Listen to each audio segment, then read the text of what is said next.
Bugun men juda muhim masalani tushuntirib beraman. Pensiya islohoti boshlandi. Minimal pensiya 6000 so'm degan xabarlar tarqalmoqda va bu gap oddiy odamni chalg'itishi ham, xavotirga solishi ham mumkin. Bu mavzu faqat pensionerlarga emas, hali ishlayotganlarga, yaqinda pensiyaga chiqadiganlarga, norasmiy ishlayotganlarga, hatto yosh oilalarga ham tegishli. Chunki pensiya bugun emas, 10 yil, 20 yil, 3 yil oldin qilingan mehnat. To'langan badal, rasmiy ish staji va hujjatlarning natijasidir. Men sizga bu videoda masalani oddiy tilda, raqamlar bilan, hayotiy misollar orqali tushuntiraman. Oldin qanday edi? Endi nima o'zgaryapti? 6000 so'm degan raqam nimani anglatishi mumkin? Kimlar xavotir olishi kerak? Kimlar esa vahimaga tushmasligi kerak? Videoni oxirigacha ko'ring. Chunki eng muhim joyi amaliy maslahatlarda bo'ladi. Qayerga borish, qanday hujjat yig'ish, nimani tekshirtirish kerakligini aniq aytaman. Hozirning o'zida kanalga obuna bo'ling, like bosing. Chunki bunday ma'lumotni vaqtida bilgan odam pulini ham, asabini ham, vaqtini ham tejaydi. Avvalo bitta narsani aniq qilib olaylik. Pensiya tizimida eng katta muammo odamlarning men ishlaganman, demak pensiyam yaxshi chiqadi deb o'ylashida. Aslida esa pensiya faqat ishlaganingizga qarab emas, rasmiy ishlaganingizga. Ish haqingizdan ijtimoiy to'lovlar yoki tegishli badallar o'tkazilganiga, stajingiz hujjat bilan tasdiqlanganiga, maoshingiz bazada to'g'ri ko'ringaniga qarab hisoblanadi. Oldin ko'p odamlar zavodda, kolxozda, tashkilotda ishlagan, mehnat daftarchasi bo'lgan, ish joyi muhr bosgan, kadrlar bo'limi ma'lumotnoma bergan. Odam pensiya yoshiga yetganda borib hujjat topshirgan, mehnat daftarchasi asosiy dalil sifatida ko'rilgan. Lekin vaqt o'tishi bilan ko'p korxonalar yopildi, arxivlar yo'qoldi, hujjatlar topilmay qoldi. Kimdir 15 yil ishlagan, lekin 7 yil bazada ko'rinmaydi. Kimdir maoshni konvertda olgan, rasmiy oyligi esa juda past ko'rsatilgan. Natijada pensiya hisoblashda odam kutgan pul chiqmaydi. Endi islohotning asosiy maqsadi shundaki, pensiya tizimi ko'proq ochiq, raqamli, tekshiriladigan va adolatli bo'lishi kerak. Ya'ni kim qancha rasmiy ishlagan, qancha badal to'langan, qaysi davr stajga kiradi, qaysi davr kirmaydi, bularning hammasi elektron bazalarda ko'rinishi kerak. Bu yaxshi tomoni. Lekin ikkinchi tomoni ham bor. Hujjat yo'q, rasmiy staji kam. Ish haqi yashirilgan odamlar uchun pensiya miqdori past chiqishi mumkin. Endi 6000 so'm masalasiga kelamiz. Ko'pchilik minimal pensiya 6000 so'm bo'lib qoladimi deb qo'rqyapti. Men ekspert sifatida shuni aytaman. Bunday raqamni ko'rganda darhol vahimaga tushmaslik kerak. Chunki pensiya tizimida minimal pensiya, minimal to'lov, qo'shimcha hisob birligi, kunlik yoki oylik ko'rsatkich badal summasi, indeksatsiya farqi kabi turli tushunchalar bo'lishi mumkin. Oddiy odam esa hammasini bitta so'z, ya'ni pensiya deb tushunadi. Shuning uchun eng birinchi vazifa 6000 so'm nimaga nisbatan aytilyapti? Qaysi hujjatda yozilgan? Bu oylik pensiyam yoki hisob kitobdagi bir elementmi? Mana shuni ajratish kerak. Endi kim nimalarni bilish kerakligini birma-bir ko'rib chiqamiz. Birinchi guruh hozir pensiya olayotgan fuqarolar. Agar siz allaqachon pensiya olayotgan bo'lsangiz, siz uchun eng muhim savol, pensiyam kamayadimi yoki oshadimi? Odatda pensiya islohotlarida amaldagi pensionerlarning huquqi birdaniga yomonlashtirilmaydi. Ya'ni odam yillar davomida olgan pensiyasi bor, u qonuniy tayinlangan. Tizim o'zgarsa ham, odatda yangi tartib ko'proq kelajakda pensiyaga chiqadiganlarga ta'sir qiladi. Lekin bu men umuman qiziqmasam ham bo'ladi degan emas. Chunki indeksatsiya, qo'shimcha to'lov, ustama, qayta hisoblash, yo'qolgan stajni tiklash kabi masalalar sizning pensiyangizga ta'sir qilishi mumkin. Masalan, Oltakiz yoshli Otaxon aka 2010 yildan beri pensiya oladi. Uning pensiyasi 1.200.000 so'm. Keyin u arxivdan 1932-1997 yillarda ishlagan davri bo'yicha ma'lumotnoma topdi. Agar bu davr oldin hisobga kirmagan bo'lsa, u pensiya jamg'armasiga murojaat qilib, pensiyani qayta hisoblatishi mumkin. Natijada pensiyasi masalan 1.200.000 dan 1.300.000 ga chiqishi mumkin. Bu raqam shunchaki misol, lekin mantiq shunday. Topilgan staj va tasdiqlangan daromad pensiyani oshirishi mumkin. Ikkinchi guruh yaqin 5 yil ichida pensiyaga chiqadiganlar. Men eng ko'p aynan shu odamlar xavotir olishi kerak deyman. Chunki sizda vaqt bor, lekin juda ko'p vaqt emas. Siz hozirdan mehnat daftarchangizni, elektron stajingizni, soliq bazasida ko'ringan maoshlaringizni tekshirtirishingiz kerak. Agar kamchilik bo'lsa, hozir tuzatish osonroq. Pensiya yoshiga yetib Oxirgi oyda yugurish esa juda qiyin. Misol uchun, Edmaqiz yoshli Dilbar opa 25 yil ishlaganman deb hisoblaydi. U maktabda, keyin xususiy bog'chada, keyin tikuvchilik sexida ishlagan. Lekin tekshirtirib ko'rsa, 25 yilning faqat 17 yili rasmiy ko'rinadi. Nega? Chunki xususiy bog'cha uni yarim stavka qilib rasmiylashtirgan, tikuvchilik sexi esa 3 yil umuman rasmiy shartnoma qilmagan. Endi Dilbar opa men ishlaganman-ku desa ham pensiya hisobida hujjat kerak bo'ladi. Agar u hozirdan ish beruvchilardan ma'lumotnoma olsa, arxidan hujjat topsa, sud orqali ishlagan davrini tasdiqlatsa, vaziyatni yaxshilashi mumkin. 3-guruh norasmiy ishlayotganlar. Mana eng katta xavf shu yerda. Bugun odam bozorda savdo qiladi, ustachilik qiladi, taksida yuradi, qurilishda ishlaydi, uyda tikuv qiladi, lekin hech qayerda rasmiy ko'rinmaydi. Har oy qo'liga pul keladi, hayot kechadi. Lekin pensiya uchun staj yig'ilmaydi. 20 yil shunday ishlagan odam pensiya yoshiga yetganda men butun umr mehnat qildim deydi. Lekin tizim qayerda rasmiy ishladingiz, qayerdan to'lov bo'lgan deb so'raydi. Masalan, 25 yoshli Sardor aka 11 yildan beri qurilish ustasi. Oyga yaxshi paytda 6-7 million so'm topadi, yomon paytda 3 million. Lekin rasmiy ish joyi yo'q. Agar u shu tarzda yana 11 yil ishlasa, pul topgan bo'ladi. Lekin pensiya bazasida bo'shliq qoladi. Keyin minimal darajadagi ta'minotga umid qilishiga to'g'ri keladi. Shuning uchun men bunday odamlarga doim aytaman. O'zingizni o'zi band qilgan shaxs sifatida ro'yxatdan o'ting. Yakka tartibdagi tadbirkorlikni ko'rib chiqing.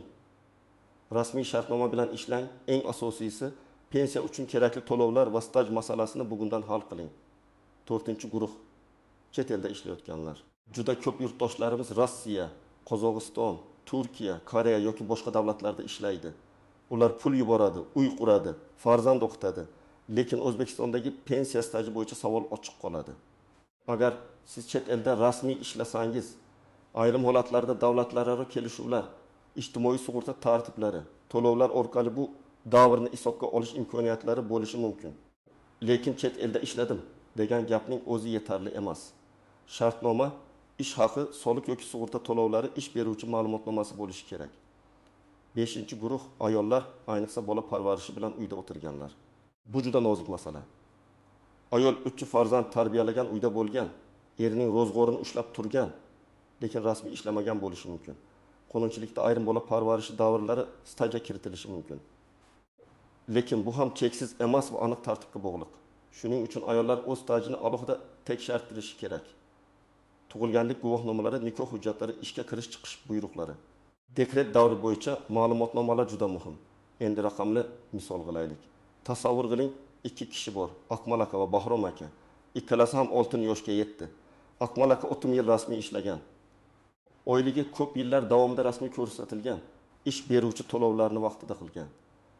Bahrom aka esa 30 yil ishlagan, lekin 15 yili norasmiy qolgan, 15 yilida eng past oylik ko'rsatilgan. Ikkalasi ham 30 yil mehnat qildim deydi.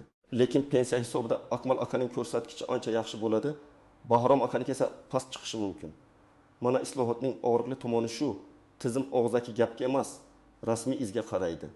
Endi istisnolar. Xavfli joylar va ko'pchilik bilmaydigan nozik nuqtalarni aytaman. Birinchi nozik nuqta. Mehnat daftarchasida yozuv borligi har doim ham hammasi joyida degani emas. Yozuv noto'g'ri rasmiylashtirilgan bo'lishi mumkin. Muhr o'qilmasligi mumkin, korxona nomi o'zgargan bo'lishi mumkin, buyruq raqami ko'rsatilmagan bo'lishi mumkin. Pensiya organi bunday holatda qo'shimcha tasdiq so'rashi mumkin. Odam esa daftarchamda yozilgan-ku deb jahli chiqadi. Lekin amaliyotda hujjatning sifati ham muhim. Ikkinchi nozik nuqta, ish haqi ma'lumotlari. Pensiya faqat stajdan emas, daromaddan ham ta'sirlanadi. Agar sizning real oyligingiz 5 million bo'lgan, lekin rasmiy oylik 20 million qilib ko'rsatilgan bo'lsa, pensiya hisobida ko'pincha rasmiy ko'rsatilgan daromad rol o'ynaydi. Bu yerda ayb faqat davlatda emas. Ko'p hollarda ish beruvchi va xodimning o'zi ham vaqtida e'tibor bermagan bo'ladi. Qo'limga ko'proq pul olay, rasmiylashtirish shart emas degan qaror bugun foydali ko'ringani bilan kelajakda pensiyada zarar bo'lib qaytadi. Uchinchi nozik nuqta, minimal pensiya yoki minimal kafolat masalasi. Davlat odatda eng past daromadli, staji yetarli bo'lmagan, ijtimoiy himoyaga muhtoj odamlarga ma'lum minimal kafolatlar beradi. Lekin bu kafolat yuqori pensiya degani emas. Agar 6 so'm kabi raqam muhokama qilinayotgan bo'lsa, men buni ko'rgan har bir odamga aytaman. Manbani tekshiring. Bu raqam pensiyaning o'zi bo'lishi mumkin emasdek ko'rinadi. Chunki bugungi hayot xarajatlari bilan bunday miqdor real oylik pensiya sifatida mantiqsiz. Demak, u biror hisoblash ko'rsatkichi qo'shimcha ball qiymati, kunlik ekvivalent yoki boshqa texnik element bo'lishi mumkin. Shuning uchun sarlavhaga qarab xulosa chiqarmang, hujjatning matnini o'qing. 4-nozik nuqta. Qayta hisoblash hamma uchun avtomatik bo'lmasligi mumkin. Ayrim o'zgarishlar avtomatik bazada ko'rinadi, lekin ayrim holatlarda fuqaroning o'zi ariza berishi kerak.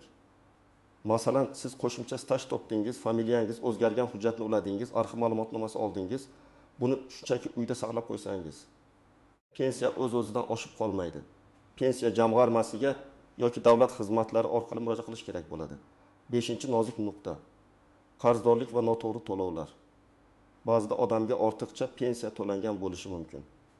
Keyin bu aniqlansa, qaytarish talab qilinadi. Yoki aksincha, odam kam olgan bo'lishi mumkin. Qayta hisoblash orqali farqini olish imkoniyati bo'ladi. Shu sababli har bir xat, har bir qaror, har bir hisob-kitob varaqasini saqlang. Telefon orqali aytilgan gapga emas, yozma javobga tayaning. 6-nozik nuqta. Imtiyozli pensiya. Ayrim kasblar, og'ir sharoitda ishlaganlar, zararli ishlab chiqarish, pedagoglar, tibbiyot xodimlari, harbiy xizmatga aloqador davrlar. Nogironlik holatlari bo'yicha alohida tartiblar bo'lishi mumkin. Lekin imtiyoz bor degani hujjatsiz ham bo'ladi degani emas. Aksincha, imtiyozli pensiyada hujjat yanada muhim. Ish sharoiti, lavozimnoma, ish joyi ro'yxatga kirgan-kirmagani, buyruqlar, tarif malaka ma'lumotlari tekshiriladi. 7-nozik nuqta. Familiya, ism, otasining ismi va tug'ilgan sana xatolari. Bu mayda ko'rinadi, lekin pensiya hujjatlarida katta muammo qiladi. Masalan, mehnat daftarchasida Gulnora deb yozilgan. Pasportda Gulnora emas, Gulnoza bo'lsa yoki otasining ismi bir hujjatda Karimovna, boshqasida Karim qizi bo'lsa, tizim buni alohida shaxs deb ko'rishi mumkin. Bunday holatda tug'ilganlik guvohnomasi, nikoh guvohnomasi, familiya o'zgarishi haqida hujjat, arxiv tasdig'i kerak bo'ladi. Endi eng kerakli qismga o'tamiz. Siz hozir nima qilishingiz kerak? Men buni bosqichma-bosqich aytaman. 1-qadam. O'z elektron stajingizni tekshirtiring. Buning uchun Maybigga Xudbuz, soliq organlari servislari, pensiya jamg'armasi bo'limlari yoki davlat xizmatlari markazlari orqali ma'lumot olish mumkin.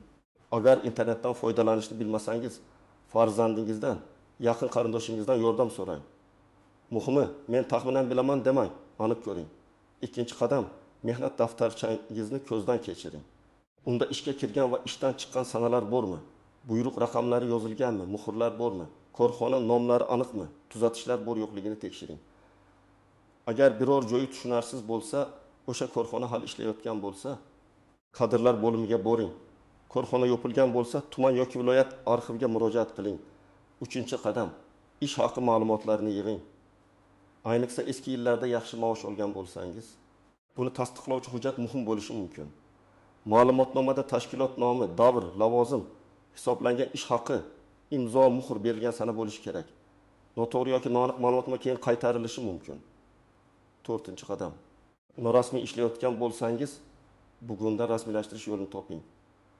O'zini o'zi band qilish, yakka tartibdagi tadbirkorlik, mehnat shartnomasi, fuqarolik huquqiy shartnoma kabi variantlarni o'rganing. Faqat soliq to'lamasam ko'proq qoladi deb o'ylamang. Bugun 200-300 ming so'm tejagandek ko'rinishingiz mumkin. Lekin 20 yildan keyin pensiyada har oy yo'qotishingiz mumkin. 5-qadam, agar chet elda ishlagan bo'lsangiz, barcha hujjatlarni saqlang. Mehnat shartnomasi, ish beruvchi ma'lumotnomasi, ruxsatnoma, sug'urta to'lovlar, soliq hujjatlari, tarjimalar, notarial tasdiqlar kerak bo'lishi mumkin. Chet eldan qaytgandan keyin olaman demang. Ko'p odamlar keyin ish beruvchini topolmaydi. Firma yopiladi, hujjat yo'qoladi. 6-qadam, ayollar dekret va bola parvarishi davrlarini alohida tekshirtirsin. Farzandlarning tug'ilganlik guvohnomalari, ish joyidan dekret ta'tili buyruqlari, ishga qaytgan sanalar, familiya o'zgarishi hujjatlari tayyor bo'lsin. Agar ayol uzoq yillar uy bekasi bo'lgan bo'lsa, kelajak pensiya strategiyasini hozirdan o'ylash kerak. Rasmiy ish, o'zini o'zi band qilish, tadbirkorlik yoki boshqa qonuniy yo'l. 7-qadam. Yozma murojaat qiling. Pensiya bo'limiga borganda faqat og'zaki so'ramang. Ariza yozing, kirim raqamini oling, javobni yozma tarzda so'rang. Arizada aniq yozing. mening falon yildan falon yilgacha bo'lgan ish stajimni tekshirib berishingizni so'rayman. Yoki pensiyamni qayta hisoblash uchun qo'shimcha hujjatlarni qabul qilishingizni so'rayman. Arizaning nusxasini o'zingizda saqlang. 8-qadam shubhali xabarlarga ishonmang. Telegramda, YouTube sarlavasida qo'shnining gapida pensiya 6000 so'm bo'lar ekan. Hammaning pensiyasi kesilar ekan. Faqat falon odamlar olarkan degan gaplar chiqishi mumkin. Men sizga maslahat beraman. Har doim rasmiy manbani tekshiring. Pensiya jamg'armasi, qonunchilik bazasi, hukumat qarorlari, rasmiy axborot kanallari eng ishonchli manba bo'ladi. Sarlavha hissiyot uyg'otadi, lekin hujjat haqiqatni ko'rsatadi. 9-qadam, oilada pensiya auditini qiling. Bu juda foydali. Otangiz, onangiz, turmush o'rtog'ingiz o'zingiz bo'yicha alohida papka tayyorlang. Papkaga pasport nusxasi, mehnat daftarchasi nusxasi, diplom, harbiy bilet, nikoh guvohnomasi, farzandlar tug'ilganlik guvohnomasi, ish haqi ma'lumotnomalari, arxiv javoblari, sud qarorlari bo'lsa hammasini soling. Elektron nusxasini ham telefon yoki fleshkada saqlang. Hujjatni oldindan yig'an odam pensiya yo'shda sarson bo'lmaydi. 10-qadam, agar sizga rad javobi berilsa, taslim bo'lmang. Avval rad javobini yozma oling. Keyin nima sababdan rad etilganini o'qing. Hujjat yetishmayaptimi? Staj tasdiqlanmadimi? Sana xatomi? Tashkilot ma'lumoti noto'g'rimi? Sabab aniq bo'lsa, yechim ham topiladi. Zarur bo'lsa, yuqori turuvchi organga shikoyat qiling. Davlat xizmatlari orqali murojaat qiling. Yuristdan maslahat oling. Ayrim holatlarda sud orqali faktni tasdiqlash mumkin. Bugungi mavzudan asosiy xulosa shuki, pensiya islohoti oddiy xabar emas. Har bir oilaning kelajak daromadiga ta'sir qiladigan masala. 6000 so'm degan raqamni eshitib vahmaga tushmang, lekin befarq ham bo'lmang. Eng muhimi, sizning rasmiy stajingiz, rasmiy daromadingiz va hujjatlaringiz joyida bo'lishi kerak. Kim bugun hujjatini tartibga solsa, ertaga pensiya masalasida ancha xotirjam bo'ladi. Men sizga ekspert sifatida shuni tavsiya qilaman. Bugunoq elektron stajingizni tekshirtiring. Mehnat daftarchangizni ko'ring. Yetishmayotgan hujjatlarni yig'ing. Norasmiy ishlayotgan bo'lsangiz, rasmiy yo'lga o'ting. Pensiya yoshi kelganda emas, hozirdan harakat qiling. Sizning fikringiz qanday? 6000 so'm haqidagi xabarni eshitganmisiz? Pensiya hisoblashda muammoga duch kelganmisiz? Stajingiz bazada to'liq ko'rinyaptimi? Izohlarda yozib qoldiring. Agar video foydali bo'lgan bo'lsa, like bosing, yaqinlaringizga yuboring va kanalga obuna bo'ling. Men keyingi videolarda pensiya, nafaqa, staj, ish haqi va hujjatlar bo'yicha yana aniq foydali ma'lumotlarni tushuntirib beraman.